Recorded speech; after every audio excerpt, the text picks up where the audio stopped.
Hello ವೀಕ್ಷಕರೇ, ಎಲ್ಲರಿಗೂ ನನ್ನ ಚಾನೆಲ್ಗೆ ಸ್ವಾಗತ. ಇವತ್ತು ನಾನು ಬೆಂಡೆಕಾಯಿ ಪಲ್ಯ ಮಾಡುವ ವಿಧಾನವನ್ನು ತೋರಿಸುತ್ತಿದ್ದೇನೆ. ಈಗ ಬೆಂಡೆಕಾಯಿ ಪಲ್ಯ ಮಾಡೋದಕ್ಕೆ ಬೇಕಾಗಿರುವ ಸಾಮಗ್ರಿಗಳನ್ನು ನೋಡೋಣ.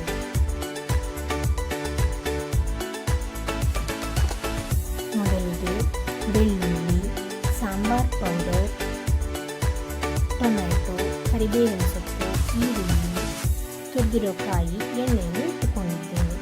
ಈಗ ಪಾತ್ರೆಯನ್ನು ಬಿಸಿ ಮಾಡಿಟ್ಟುಕೊಂಡು ಅದಕ್ಕೆ ಎಣ್ಣೆಯನ್ನು ಸೇರಿಸಿ ಕಟ್ ಮಾಡಿರೋ ಬೆಂಡೆಕಾಯನ್ನು ಸೇರಿಸಿ ಚೆನ್ನಾಗಿ ಫ್ರೈ ಮಾಡಿಕೊಳ್ಳೋಣ.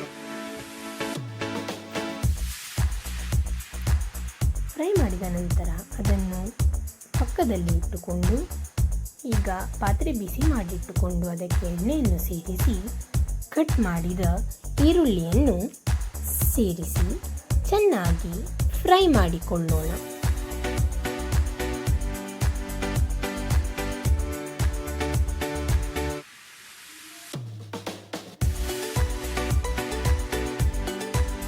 ಈರುಳ್ಳಿ ಫ್ರೈ ಆದ ನಂತರ ಕರಿಬೇವಿನ ಸೊಪ್ಪು ಮತ್ತು ಟೊಮ್ಯಾಟೊವನ್ನು ಸೇರಿಸಿ ಚೆನ್ನಾಗಿ ಫ್ರೈ ಮಾಡಿಕೊಳ್ಳೋಣ. ಟೊಮ್ಯಾಟೊ ಬೇಯುತ್ತಿರುವ ಸಮಯದಲ್ಲಿ ಇದಕ್ಕೆ ಸ್ವಲ್ಪ ಉಪ್ಪನ್ನು ಸೇರಿಸಿಕೊಳ್ಳೋಣ.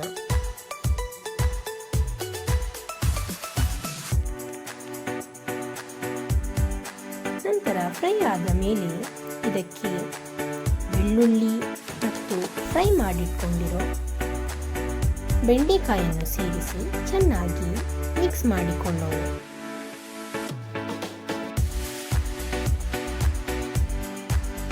ಇದನ್ನು ಮಿಕ್ಸ್ ಮಾಡಿದ ನಂತರ ಇದಕ್ಕೆ ಸಾಂಬಾರ್ ಪೌಡರ್ ಮತ್ತು ರುಚಿಗೆ ತಕ್ಕಷ್ಟು ಉಪ್ಪನ್ನು ಸೇರಿಸಿಕೊಳ್ಳೋಣ. ಈಗ ಸ್ವಲ್ಪ ನೀರನ್ನು ಸೇರಿಸಿ ಕಡಿಮೆ ಉರಿಯಲ್ಲಿ ಚೆನ್ನಾಗಿ ಬೇಯಿಸಿಕೊಳ್ಳೋಣ.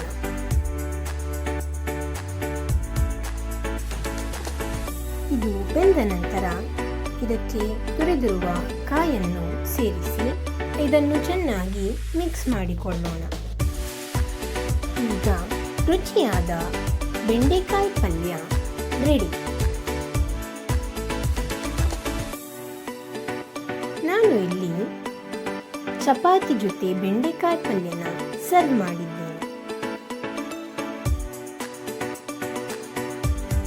ಈ ವಿಡಿಯೋ ನಿಮಗೆ ಇಷ್ಟ ಆದರೆ ಲೈಕ್ ಮಾಡಿ, ಶೇರ್ ಮಾಡಿ, ಸಬ್ಸ್ಕ್ರೈಬ್ ಮಾಡಿ ಮತ್ತು ಬೆಲ್ ಬಟನ್ ಅನ್ನು ಕ್ಲಿಕ್ ಮಾಡಿ.